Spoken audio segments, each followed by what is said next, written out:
Oh God. Merry Christmas again. I guess I know. I already said it this morning. I told you to go enjoy your families. I told you to turn off the screens, and honestly, I meant to do the same. I was sitting there with a glass of wine trying to tune out the markets for 12 hours.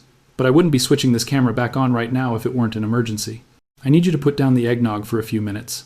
I need you to step away from the noise and look at the hard data that just crossed my desk from the other side of the world. The Chinese silver market just screamed a warning that's impossible to ignore. This isn't a chart forecast. This isn't a maybe. This is a mathematical fracture in the global financial system. Ladies and gentlemen, Asian guy here. I want you to look at the number I'm about to put on the screen, $8,053. This is not a typo. This is not a clickbait thumbnail. This is the real verified price of physical silver in Shanghai right now. Specifically, it's the settlement price for the Shanghai Futures Exchange, SHF, front month contract. A 2,601, which closed at 18,145 yuan per kilogram before their holiday break. I'll link the source in the description if I remember.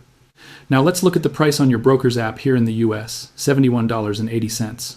Do you see the problem? That is a difference of $927 per ounce. In the professional trading world, we don't call this a spread. We call this a broken market. I know the skeptics are watching. I know the trolls are typing, Asian guy, you're making up numbers. So let's do the math together. Get your calculator out. I'm using the official settlement data from SHFE and the current USD CNY exchange rate of 7.006.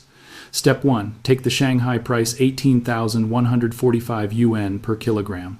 Step 2. Convert it to US dollars. 18,145 divided by 7.006 equals $2,589.92 per kilogram.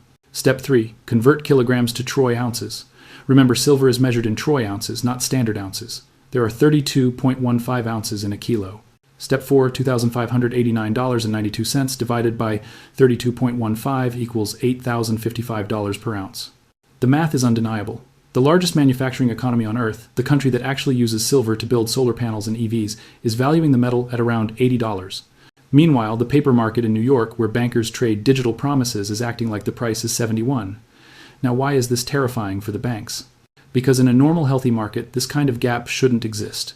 If silver is $9 cheaper in New York, every bank, hedge fund, and algorithm on the planet should be buying in New York. They'd be flying the metal to Shanghai and selling it for a risk-free $9 profit.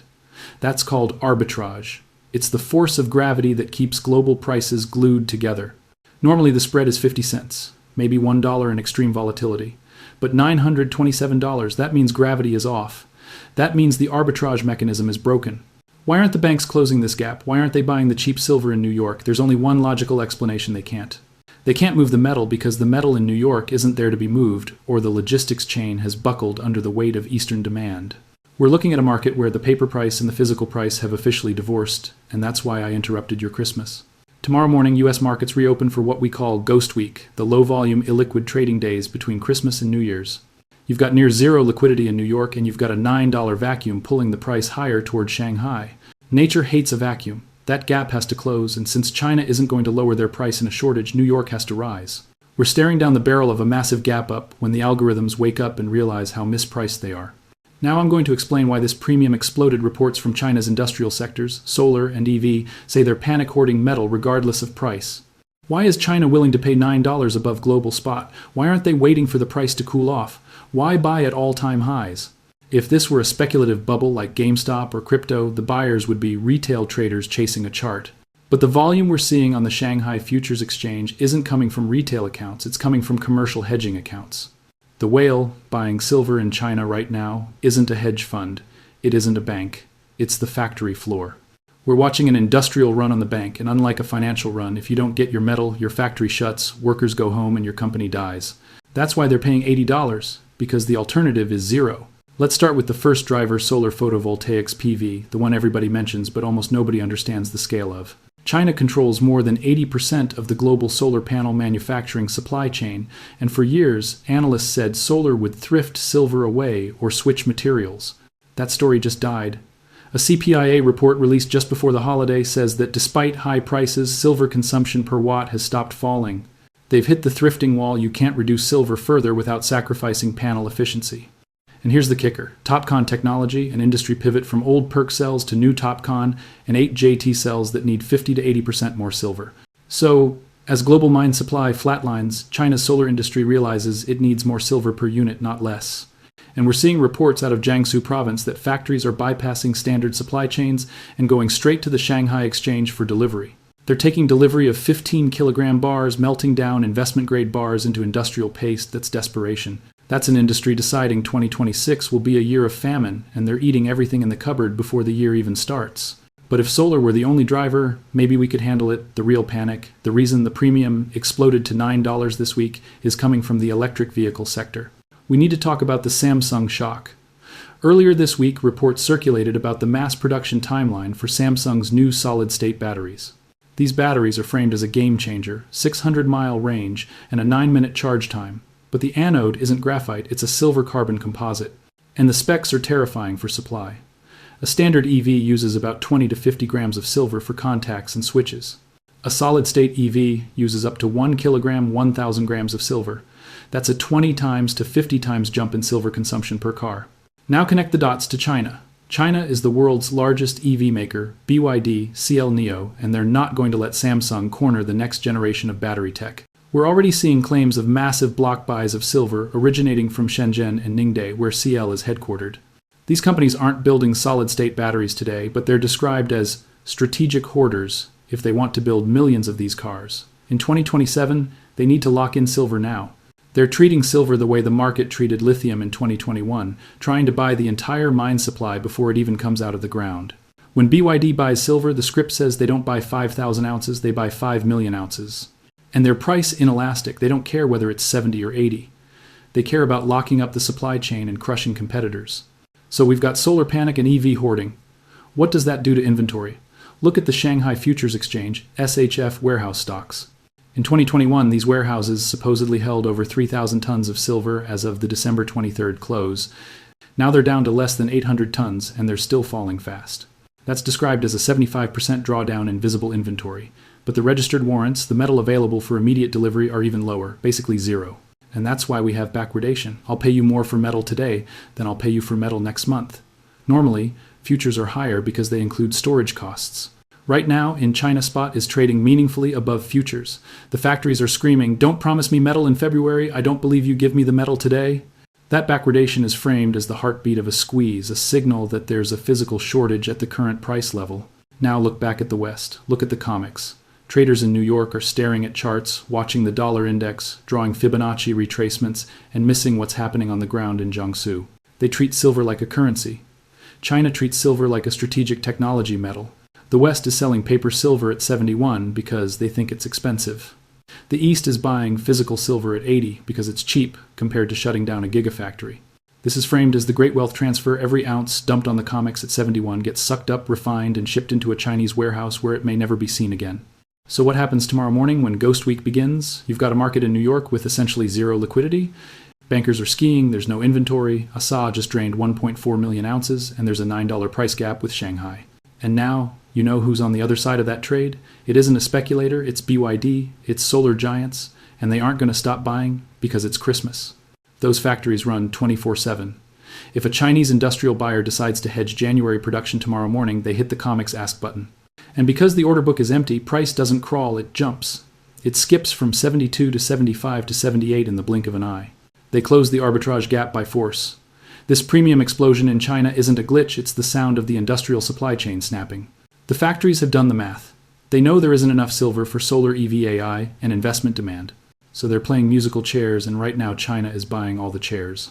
But there's a massive hole in this story we haven't addressed yet. If there's a $9 profit on every ounce of silver, why isn't anyone taking it? Think about how Wall Street works. These are the greediest, smartest, fastest institutions on the planet with supercomputers built to scalp fractions of a penny in microseconds. If they see an asset trading at 71 in New York and 80 in Shanghai, their biological imperative is to close that gap. They should be buying every bar in the COMEX vaults, chartering every cargo plane at JFK, and flooding Shanghai with silver until prices converge. It's literally free money. It's a risk-free trade. So why is the gap getting wider? Why has it gone from 2 to 5 and now to 9? The answer is terrifyingly simple: they can't move the metal. We're watching a catastrophic breakdown in the physical logistics of the silver market. The arbitrage mechanism, the engine that normally keeps global prices in sync, has seized up because the fuel is gone. You can trade paper contracts in milliseconds, but you can't teleport a 1,000-ounce bar of silver. You have to source it, load it, insure it, and fly it, and right now that supply chain is broken. We've spoken to sources in logistics secure air freight out of London and New York, and they're reporting a complete blockade. It's not that the planes aren't flying. It's that the metal isn't showing up at the loading dock. The bullion banks are trying to source metal to execute the arbitrage. They're calling the vaults. They're calling the refineries. And for the first time in decades, they're getting put on a wait list. The refineries say we're booked solid for 6 weeks. The vaults say we need 48 hours to locate that specific bar serial number. Locate the serial number.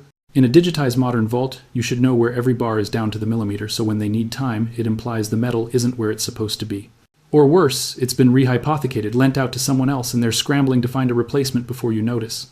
And that brings us to the smoking gun, hard data showing Western vaults are being drained of their last deliverable ounces. While everyone was distracted by holiday shopping, the COMEX released its inventory report for December 23rd, the last official data point before the Christmas break. It's critical you understand what it says in a single day. The Asahi refining vault in New York saw a withdrawal of over 1.4 million ounces from its registered category. Let me repeat that, 1.4 million ounces gone in 24 hours. Now you have to understand the difference between eligible and registered.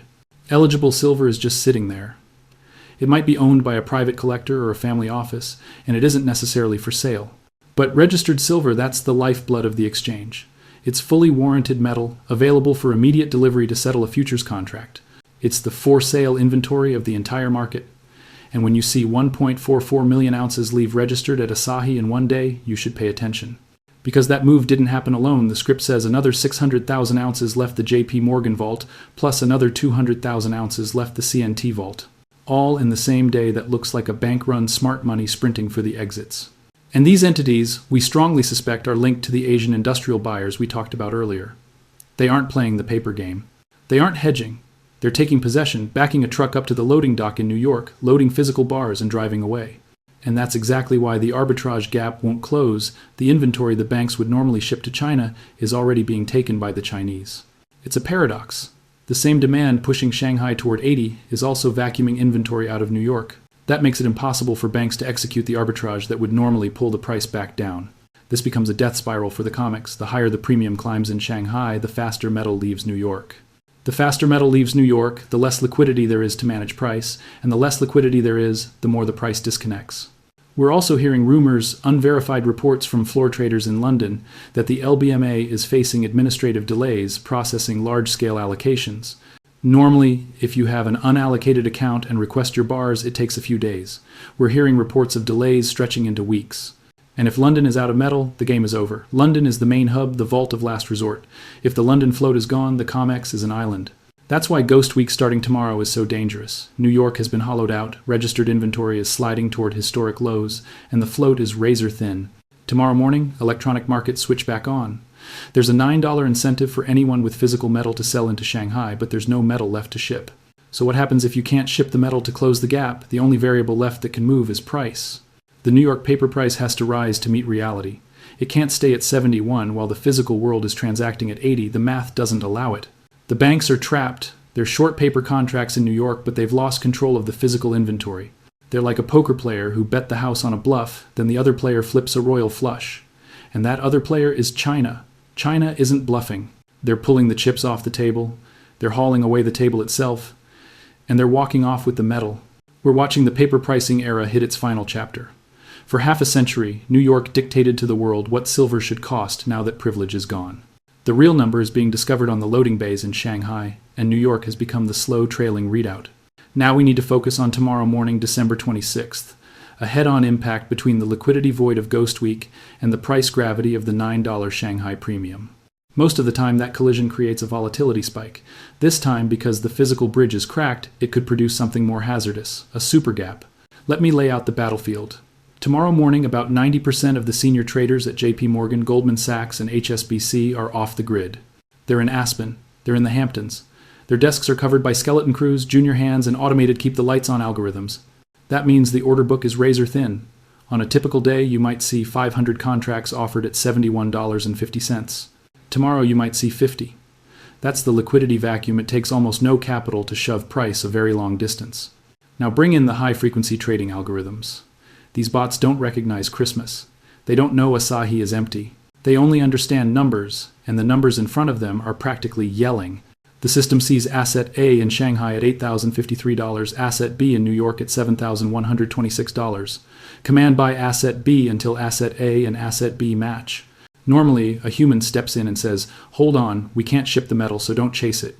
But the humans are on ski lifts and the machines are cruising on autopilot. So tomorrow morning when Shanghai opens and reaffirms that $80 level, the New York algorithms will try to close the spread the only way they can, by bidding up the paper price. Here's how the squeeze unfolds step by step. The trigger, a Chinese industrial hedger, maybe BYD or a solar manufacturer, fires a large buy order to lock down inventory. The vacuum that order hits the COMEX, but because it's Ghost Week, there are no sellers at $71.30, no sellers at $71.40. The slip the order instantly slides to $72 just to grab the first available contracts. Then the algo chase, the HFT bots, spot the jump, spot the $9 premium compute, an arbitrage signal, and swarm into the air pocket. Suddenly you've got heavy buy pressure smashing into an empty room. The price doesn't climb one tick at a time, it gaps. It jumps past 73, leaps over 74, and prints 75 within minutes. That's why it's called an air pocket. The physical arbitrage, shipping metal to close the spread, is broken. So the only way to compress the gap is for the paper price to teleport upward until it meets the physical price. But it gets even uglier for the banks. We also have to talk about gamma, thousands of call options open at the 72 and 75 strikes. The banks sold those calls to speculators. If price gaps to 75 tomorrow, the banks are suddenly offside, they're bleeding. To defend themselves, they delta hedge the bank's automated risk engine, has to buy futures. As price rises, they're forced to buy more, to hedge growing exposure. Then that buying lifts price again, forcing even more buying. It's a brutal feedback loop, and it's playing out in a market with no inventory to put the brakes on it. You might ask, but won't people sell at 75 to take profit? Who exactly? The miners aren't selling, they're tightening supply. The Chinese aren't selling, they're stockpiling. The vaults are thin. The only group that might sell is retail traders like you. But are you really going to dump your silver at 75 when you know it's trading at 80 in China? Probably not. You'll hold, you'll wait for 80 sellers, step aside, buyers start to panic, and the algorithms end up chasing a ghost. Here's what to watch tomorrow morning, December 26th. Don't stare at headlines, watch the spread. If New York opens flat around 71, it's a trap. The blast is just postponed until volume comes back on January 2nd. But if New York opens at 73 or higher, the squeeze is already in motion. If we break 72.50 in the first hour, the air pocket is live. A move to 78 before lunch isn't out of the question. The market is trying to tell you something. The discount window is shutting. The 71 price is fiction. The 80 price is reality. And the fiction is about to be corrected violently. Assume the squeeze happens, the Ghost Week gap closes, and New York wakes up at 80. The skeptics will say, all right, that's the top bubble over sell and go home. They're wrong because they're misunderstanding the structure. 80 isn't the ceiling. It's the new floor.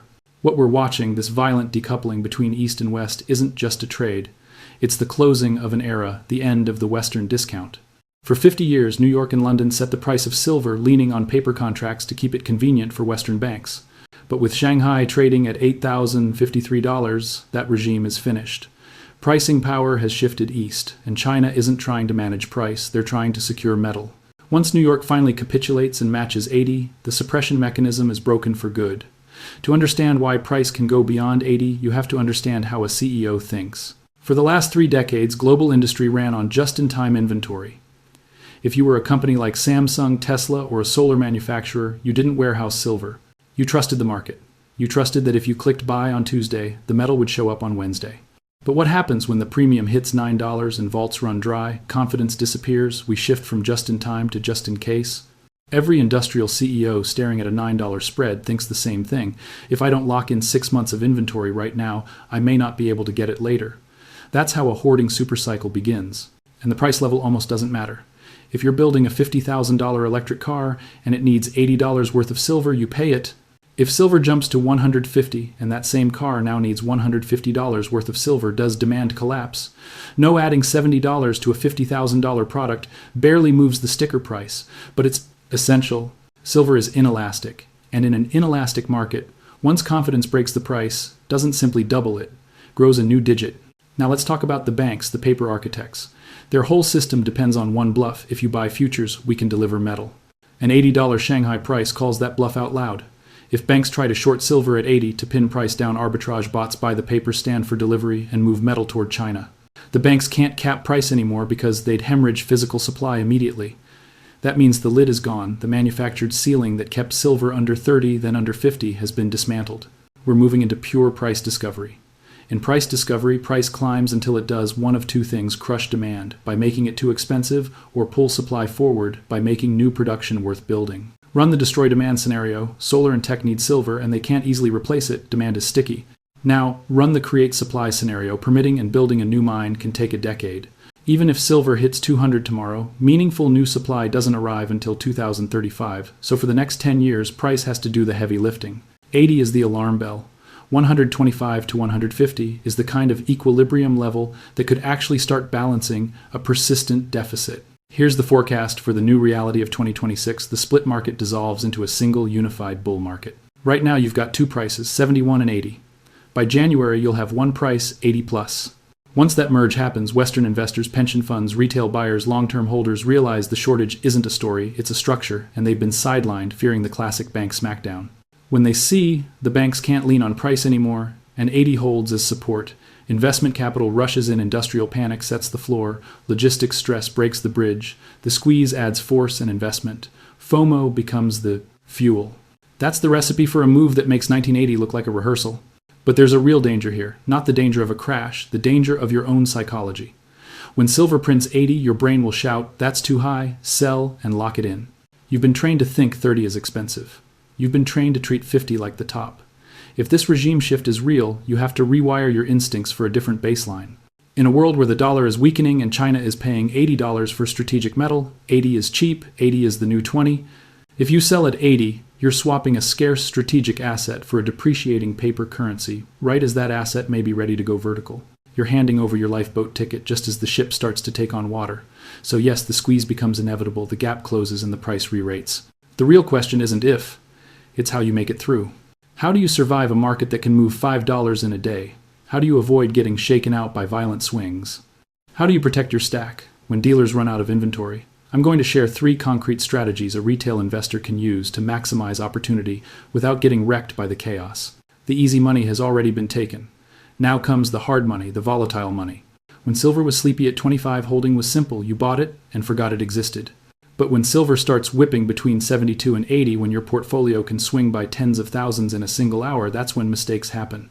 That's when weak hands get shaken loose, and that's when the banks try one last time to pry your position away before the real move into triple digits. Your biggest enemy right now is your own brain. Your mind is anchored. For years, you've been trained to think 30 is expensive and 50 is the moon. So if we gap to 80 next week, your brain will scream, "Sell, take profit, this is a bubble." You have to mute that reflex. You have to understand the dollar price is a distorted measuring stick. If you sell your silver at 80, what are you receiving? You're receiving fiat. You're taking a currency the Federal Reserve has signaled they're willing to debase to protect the debt market, and a currency China has been reducing exposure to. If you trade a scarce strategic asset, silver, for a shrinking liability, dollars, you're not taking profit. You're jumping off the lifeboat and swimming back toward the wreck. Strategy 1, stop obsessing over the dollar. Quote, start tracking the gold to silver ratio. Right now the ratio is roughly 60 to 1 gold, around $4,200, silver around 71. Historically, in a real monetary reset or a genuine supply crunch, that ratio can compress toward 15 to 1.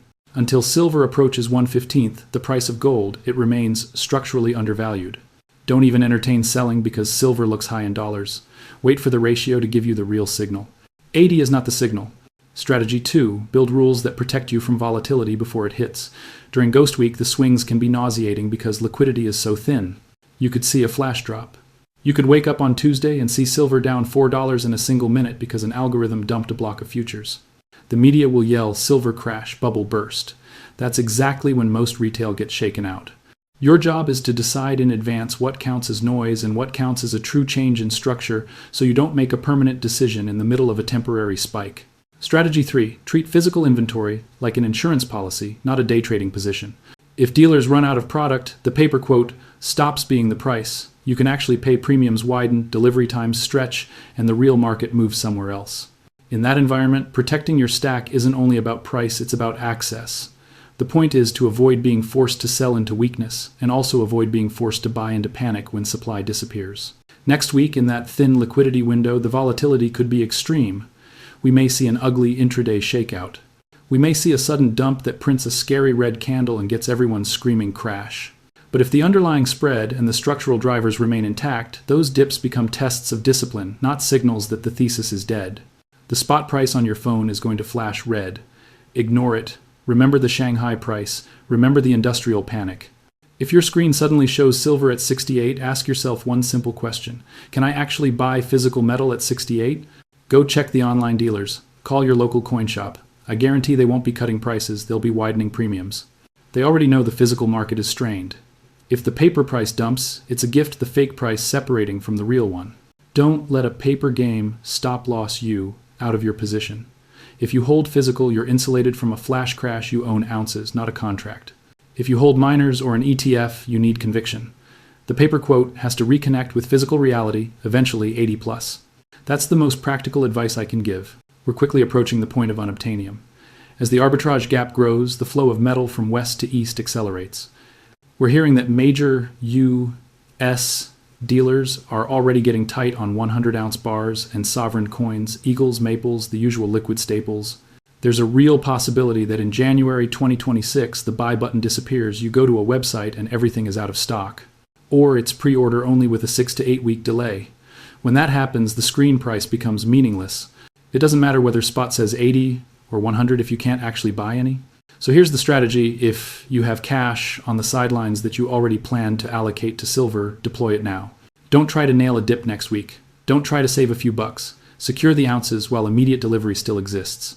Because once the ghost week gap snaps shut and the headlines start running with the $80 Shanghai print, the retail stampede can wipe out remaining inventory in 48 hours. And I want to close this series with the why, because it's not only about making money. We're living through a historical pivot. For 50 years, the Western financial system used paper derivatives to suppress the price of real assets. Silver stayed cheap to subsidize industries and support currencies. But the East China, India, Russia, the BRICS has called the bluff. They're draining vaults, demanding physical delivery, and forcing the world back toward a system anchored in reality.